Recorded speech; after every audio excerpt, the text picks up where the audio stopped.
All right, what's up YouTube? We're here back with another video for the fuel pump relay kit provided by Performance Unleashed. This is inside the kit. Comes with some zip ties, some little holders, and some heat shrink tube. In this video, I'm going to show you guys what the fuel pump relay kit is mainly used for and why you need it if you have an aftermarket fuel pump. The only tools you're going to need for this install is basically some wire cutters, wire strippers, a lighter, and some extra zip ties if you want to make it more cleaner. Comes with the extra ground wire. I'll show you guys where you're gonna need that later. A fuse already is inside of it, a 30 amp fuse, and of course you're gonna have 4 wires that connect to the actual relay, okay? So these 2 wires right here are gonna be your switch basically, and this is gonna be your direct power source from the battery. And then this right here is gonna be going to your pump. I'm gonna show you guys the wiring behind it right now, as well as how to read this diagram right here. I'll show you guys how to read the pin out for it and how it works basically. All right, so I basically drew the diagram out right here, and just to make you guys understand it easier. So you're gonna have 4 pins. You're gonna have pin 85, 86, 30, and 87. Pin number 30 is your long red wire right here. This goes directly to your battery, okay? You're gonna run this directly to your battery on the positive terminal. Pin number 87. Pin 87 is gonna be your blue wire, and this guy's gonna connect to your fuel pump, okay? And then you have pin 85 and 86. Pin 85 is gonna be your ground wire, and pin 86 is gonna be your white wire right here, which is your pre-existing wire harness power source, okay? So what I mean by pre-existing power source is you're gonna be cutting the wires that connect to your OEM harness to the fuel pump, correct?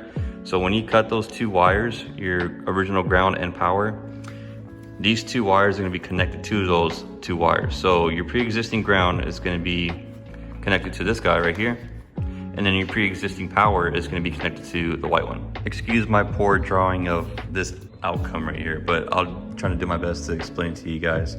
So this is our original OEM harness right here, right? These 2 wires, and it goes to the pump. These are our pump wires right here.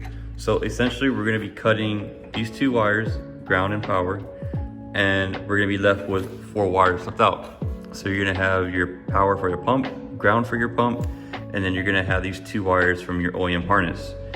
The power for your OEM harness and the ground for your OEM harness. All right, so we're not gonna be looking at this anymore. So now that we have our harness ground cut and our positive harness cut as well, now we can go ahead and tie them into here.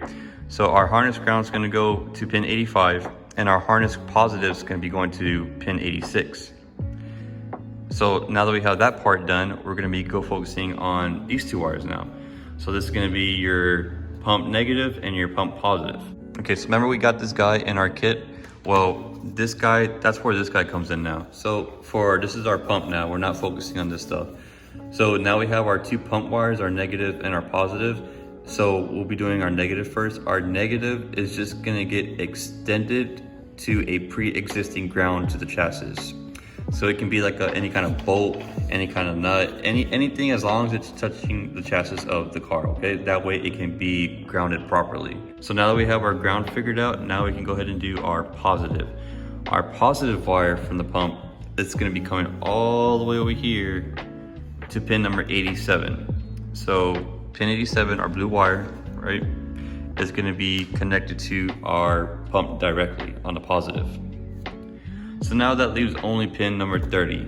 And pin number 30 is this long, big red wire. This wire goes directly to the battery. So let me go ahead and show you guys what this does, this whole diagram. So the way how the relay works really is you're gonna have power going to right here, which is your coil. And then you're gonna have this bridge right here, okay? But this bridge is separated. This bridge is separated purposely because this coil, its purpose is to draw in that bridge to create a full circuit between pin 30 and pin 87. So basically, your positive wire going to your battery doesn't do anything right now. It's not connected to anything. It's supposed to give power to pin 87, which is our pump. It's supposed to give it direct power from our battery. So the purpose of pin 85 and 86's job is to power up this coil right here, and it draws down this bridge right here. So in other words, it's gonna pull this bridge down, and it's gonna create a full circuit from the battery to the pump. It's gonna give it direct power from the battery, okay? So that's basically the diagram for the fuel pump relay kit. I mean, it's not really hard. All you're really doing is drawing direct power from the battery to your fuel pump. That's all you're doing. Okay, so now that we covered how to wire in the fuel pump relay kit and talked about how it works, let's go ahead and talk about why you need it. So the reason why this is so important to get whenever you go with an aftermarket fuel pump is because in almost all cases, an aftermarket fuel pump requires more amperage. More amperage means you're gonna need a bigger gauge wire for a supply source of power. So in other words, your factory harness, your OEM harness, that gauge will not cut it. It's too small to provide the recommended amperage for that fuel pump. It's also very important to note that every aftermarket fuel pump has a recommended supply voltage. So in most aftermarket fuel pump cases, the recommended supply voltage is 13 to 14 volts to flow at maximum efficiency. If you do not hit that recommended target, then your fuel pump will flow less. So what most people do is they go with the relay kit and they go ahead and supply direct voltage with a bigger wire from the battery to the fuel pump. So that is the main purpose of using this. So if you don't get this kit, then you can run into a lot of problems. One of the very common problems that I'm seeing going around right now is burning out your aftermarket fuel pump in under like a month. A brand new fuel pump will get burnt out if you do not have this. Another thing is if you're running your aftermarket fuel pump on the stock harness, then you could get a hot wire, and a hot wire is going to lead to a fire. And probably the worst thing that can happen to your car is actually run into lean conditions, causing knock and detonation and pretty much ruining your motor. So with all that being said, let's go ahead and do the install.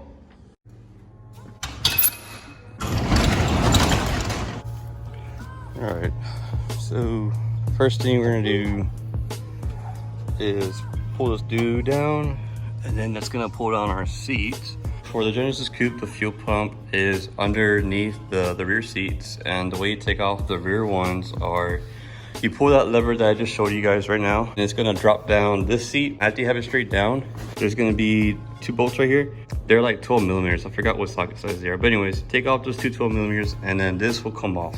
After this is off, you're gonna take out this bottom part, and this bottom part is just hooked on by that latch and that latch. You literally pull just straight up on it and it comes right out. Also, don't forget to disconnect your battery whenever you're doing this. So after you have your seats out, all you're left with is just this back here, and on your right side, there's this cover, and this is held on by 6 Phillips screws. There's 1, 2, 3, 4, 5, and 6.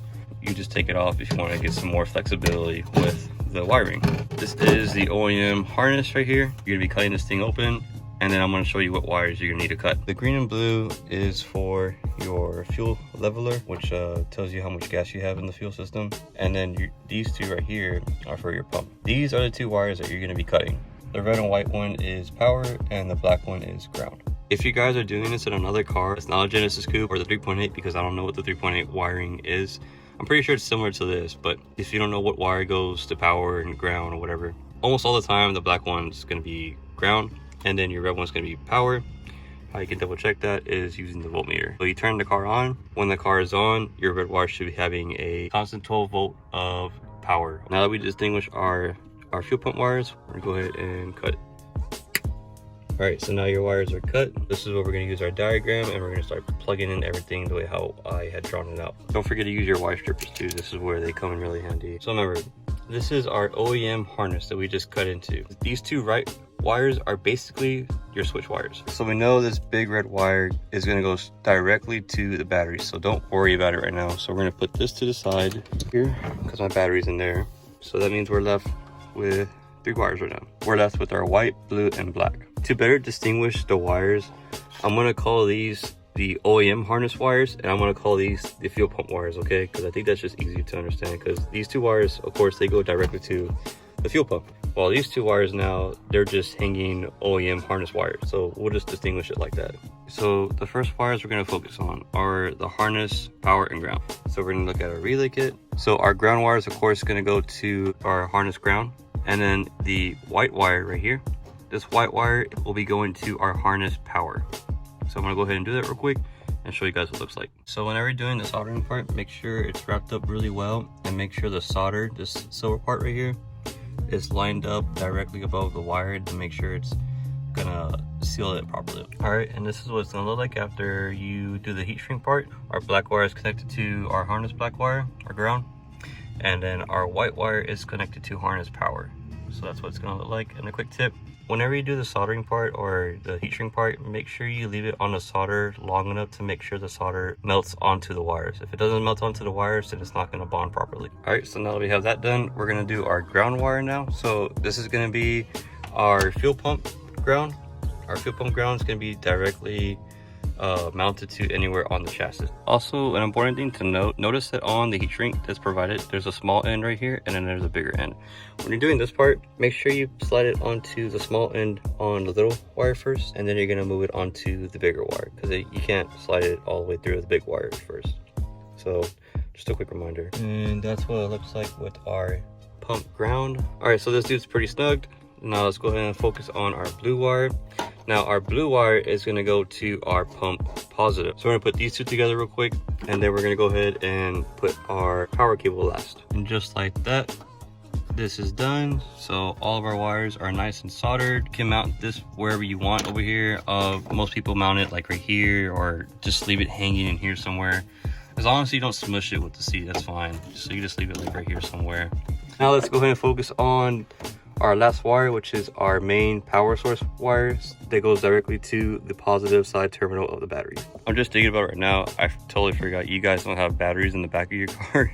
So I'm going to show you guys how to route it to the front real quick. So you're going to go ahead and pretty much pull this wire, or your red wire, right?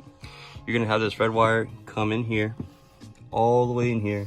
These panels, you can go ahead and like lift them out or pull them out like this. Just see how it comes right out like that. Lift them out all the way and tuck it behind the carpet and run it all the way over here. And once you get over here, you're gonna reach this guy right here. You see where that black cable is at going through the firewall? That right there is for your hood cable. You're just gonna run it through there, and after that I'll show you where it ends up at on the other side. It's gonna be coming out right there. So your ECU is gonna be right here, so it'll be coming out right here to the right side where this cable's at.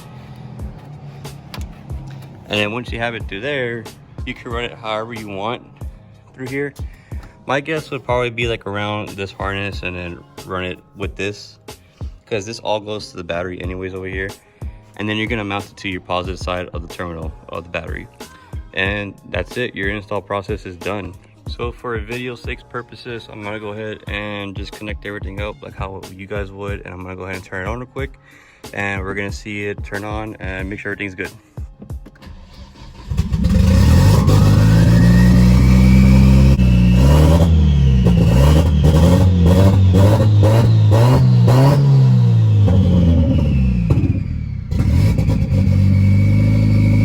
Just a quick note, my car is fully built. It's got bigger injectors, a bigger fuel pump. I mean, it's gonna sound like that because of the cams and everything too, and the spark plugs. So just disregard that. But it's a good thing that we know that we're getting fuel. It's a good sign. So that means we hooked up the kit correctly. So we're gonna go ahead and voltage test it right now.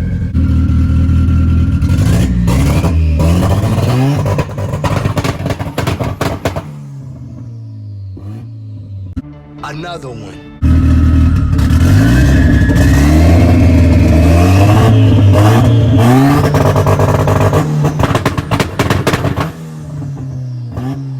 See if I can do this with one hand. It's kind of hard. So we are reading at 14 volts. That's what the battery is getting right now from it being on. So now let's go ahead and measure what we have at the fuel pump. You want to measure the ground wire right here, and you want to measure this blue wire, okay? And what you're looking for is anything above 13 volts, or specifically 13.5 volts for our fuel pump. So right there, you can see that we're reading at 1311 volts, which is pretty decent. It's not the 13.5 that we want, but I'm noticing that as idle fluctuates, the volts do go up. So that's a good sign, knowing that our volts are going up instead of down. Oh, that's pretty much it for the install. It really took like 30, 45 minutes, and that was it. I mean, super simple. The kit comes with everything you need to install it. All you really need is just the knowledge of how to wire it and the purpose of it. And honestly, I think it was like $65 for the kit. For $65, it's honestly really good, because in the long run, it's gonna help you save your engine, save you money from buying extra pumps, and most importantly, it can save you from having your car go up in flames. So $65, count me in. And as you see, I did voltage test it as well to make sure that it was working correctly, and it was. I know I didn't get to do the voltage before, but the voltage before was 11.1. So sorry I didn't get to put that part in, but yeah, the voltage before was 11.1 on my fuel pump. So that's really bad. My target for the Walbro 450 is 13.5 volts.